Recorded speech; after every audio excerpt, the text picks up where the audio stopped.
Salam YouTube sevərlər, Qrafon online'dır məhz sizin üçün. Yeni texnoloji xəbərlərlə, yeni texnoloji yeniliklərlə yenə də bu həftə mən Banım Günel öz vaxtımda, öz həftəmdə sizin görüşünüzə gəldim. Odur ki, sizdən tək bir şey istəyirəm, diqqət və kommentlərdə öz fikirlərinizi yazmağı, eyni zamanda da like gözləyirəm. Elədirsə, söz verirsinizsə, başlayım. Bu kimdir belə? Tesla şirkəti. Elon Musk bildirib ki, yaxın vaxtlarda bu avtomobillərdə qrafikaları bomba olan Vidmark və Cyberpunk oyunlarının oynamaq mümkün olacaq. Bir sözlə o yalan demədi. AMD şirkətinin rəhbəri Lisa Su bildirib ki, Tesla avtomobillərinin yeni nəsli sonuncu nəsil oyun konsolları səviyyəsində olan qrafika əldə edəcək. Bu aralar bazarlarda çip krizisinin yaşandığını yəqin ki bilirsiniz, məlumatınız var.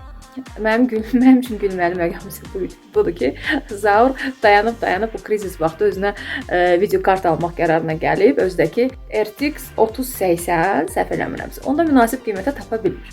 Bu arada AMD isə özünün bomba video çiplərini Tesla'ya vermək qərarına gəlib. Bu isə o deməkdir ki, minerlər kütləvi şəkildə birazdan elə Tesla elektronikaları almağa başlayacaqlar.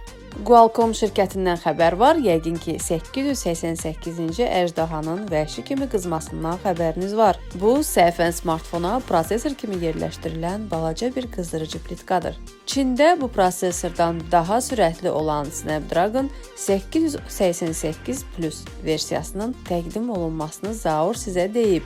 Az əvvəl benchmark sintetik testində bu yeni prosesor göstərildi. Bir sözlə, qorxduğum bir hadisə baş verdi. Təbii ki, bu halda bundan kim zərər çəkəcək? İstehlakçılar. Bu prosesordan istifadə edənlər həmin prosesorun içinə ya gərək azot dolu balon ya da ki, yanğın söndürən balon yerləşdirsinlər. İndi isə yaxın gələcəkdə smartfon bazarının trendindən danışmaq istəyirəm. Ekspertlər bir ağızdan deyirlər ki, bu il qatlanan displeyli smartfon bumu olacaq. Bu arada gözəl xəbərimiz də var. Samsung, Oppo, Vivo və Xiaomi yeni smartfonlarının təqdimatını hazırlar.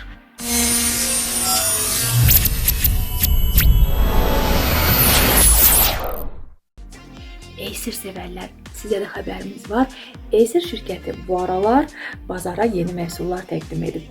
Amma o məhsulların içərisində hansılar daha maraqlıdır, onu birgə nəzərdən keçirək. 14 inçlik ultranazik, ultrayüngül Ultrabook'a qiymət verin.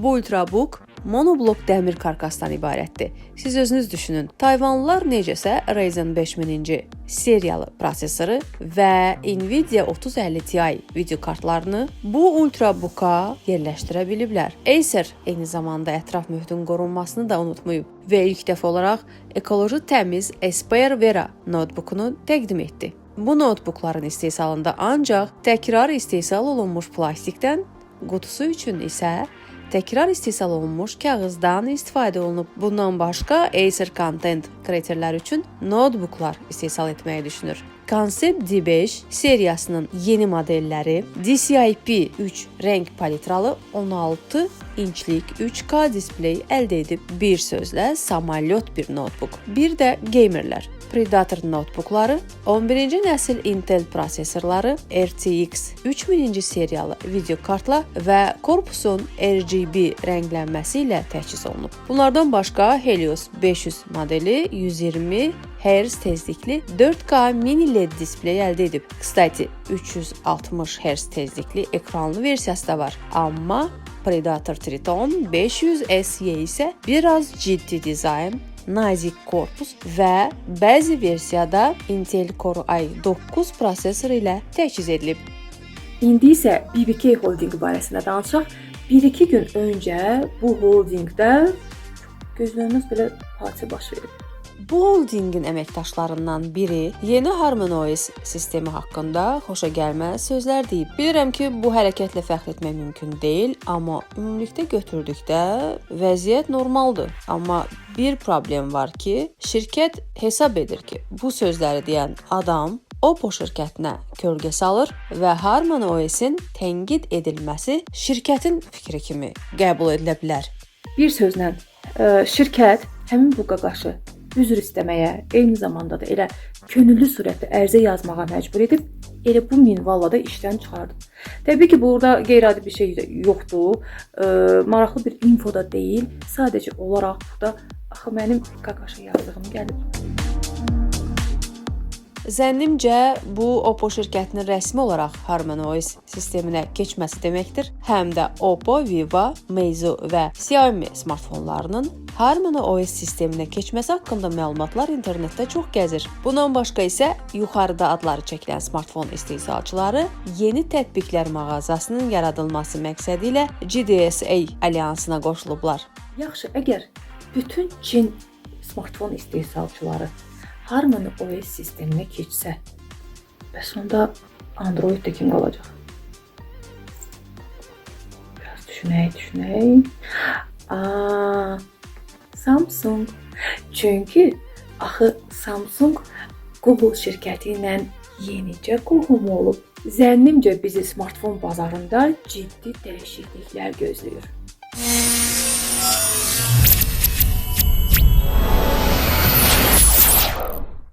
İndi isə mənim şoka düşdüyüm bir hadisəni danışacağam sizə.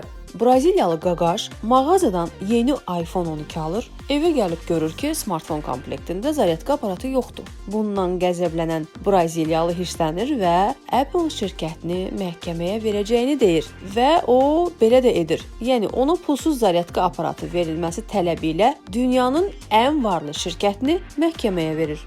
Situasiyanın ən gülməli tərəfi isə bu qaqaşın məhkəməni qazanmasıdır. İndi isə daha gülməli məlumat Apple 10 gün ərzində qaqaşa pulsuz zaryadnik verməlidir. Yoxsa hər gecikən gün üçün Apple $38 qaqaşa pul ödəməli olacaq. Yəni hər gecikən gün üçün. Bir sözlə qaqaş Apple şirkətini şoçka oturdub, amma bu da son deyil. Cupertino'dan olanlar isə qorxurlar ki, adapteri Braziliyalıya verilmiş olsa, başqa ölkələrdən də bu cür tələblər gələ bilər. Elə buna görə də Apple $950 ödəyənə qədər şoçka oturmağı üstün tutub. Bu məbləğ məhkəmənin qərarı ilə sonradan dayandırılacaq maksimal məbləğdir.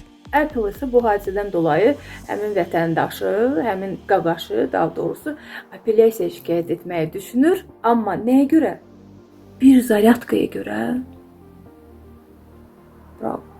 DigiTimes dərgisinin məlumatına görə Apple görüntülərin matrisalı stabilizasiyası funksiyalarını bütün yeni iPhone-larda tətbiq edəcək. Yəni ki, bu funksiya tək Pro versiyada olmayacaq. Əlbəttə ki, bu funksiyada video çəkiliş zamanı əllərin əsməsi problemi həll olunacaq. Yəni, əllər əsdikdə video çəkilişlər bir o qədər keyfiyyətli görünmürdü.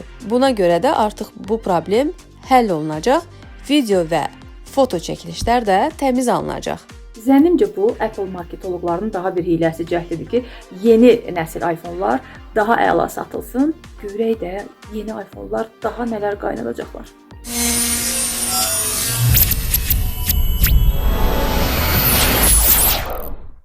Nəhayət ki, çoxdan baş verməli olan hadisə baş verdi. Xiaomi fanatları kollektiv olaraq öz sevimli şirkətinə petisiya ünvanlayıblar. Petisiya təşkil edən Xiaomi fanatları Xiaomi, Redmi və Poco modellərinin Çin və qlobal proşifkalarının imkanlarını eyniləşdirmək tələbini irəli sürüblər. Bir də MIUI proşifkasının qlobal versiyasının texniki təminatını yaxşılaşdırılmasını tələbini də bildiriblər. Çünki qlobal versiya MIUI-da problemlər həddindən çoxdur. Yeniləmələr isə böyük gecikmələrlə gəlir. Belə problemlər Çin versiya proşifkalarda yoxdur.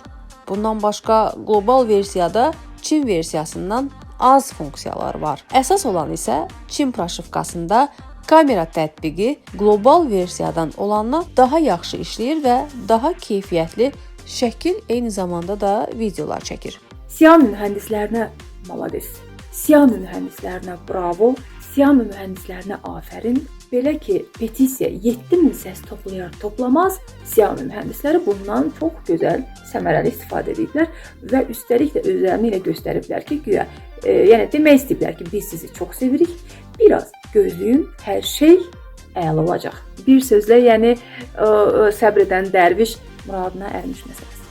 Xiaomi həm də bizi müxtəlif adlı eyni tip smartfonlarla aldadır. Yaxınlarda məlum olub ki, Redmi Note 10 Pro 5G modeli Çin bazarından kənara çıxacaq, amma hələ ki Hindistan bazarına. Bu model isə Poco X3 GT. Всё, yeni smartfon. Sadəcə adını dəyişdilər və yeni telefon hazırdır. Bu smartfonun bizim bazara gəlib gəlməməsi məlum olmasa da, amma düşünürəm ki, bu il bu bizim bazarda satılmayacaq. Çünki zənnimcə həmin bu smartfon hələ ki Hindistan bazarı üçün nəzərdə tutulub. Xiaomi ən maraqlı xəbər isə yeni Hypercharge cəld zaryadkasıdır. Naqilli 200 watt, naqilsiz 120 wattlıq cəld zaryadka. Dayan. Deyəsən siz yaxşı eşitmədiniz axı. Bir də deyirəm, 200 watt naqilli, 120 watt naqilsiz. Yəni buna görə bir cinayət məsuliyyəti daşımırsan ki, fizika buna imkan verir. 400 mAh-lıq akkumulyator 0-dan 100-ə kimi 8 dəqiqəyə dolur. Naqilsiz eyni həcmli akkumulyatorun tam dolması isə 15 dəqiqə çəkir. Yəni sən bulka ilə çay içirsən və görürsən ki, telefonun 100% zaryadka olub. Bir sözlə super yeni texnologiyadır. Xiaomi isə bu cür zaryadkaya məxsus smartfonların bazara gələcəyi vaxtı demir. Fanatlar isə bu texnologiyanın yeni Mi Mix 4-lərdə ola biləcəyinə inanırlar. Və bu da son. Bu həftəlik biz Qrafon komandasından təbii ki, sizin üçün hazırladığımız yeniliklərlə dolu texnoloji videolarımız, xəbərlərimiz bu qədər. Əziz YouTube dostlarım, təbii ki, bu növbəti həftələrdə də inşallah ki, davam eləyəcək. Gedək ki, yenə gələk qucaq dolusu xəbərlərlə. Məhz yenə də sizin üçün. Amma bu arada siz nə edirsiniz? Mütləq bizə abunə olursunuz. Ünvan eynidir. Bütün sosial şəbəkələrdə varıq. Abunə olan dostlarım isə lütfən kommentlər yazın, videolarımıza baxıb nəyi bəyəndiniz, nəyi bəyənmədiniz, hansı yenilikləri gözləyirsiniz, hansı xəbərlərdən, texnoloji xəbərlərdən xəbərdar olmaq istəyirsiniz. Düşünməyin ki, cavab vermirik, zaman ayırıb mütləq cavab verəcəyik. Siz isə yazmağınızda olun, bizdən gözləyin, biz cavab verəcəyik. Bu arada yenə də deyirəm, mütləq abunə olun, like qoyun, bəyəndinizsə gedirəm ki, yenə gəlin. Hələlik.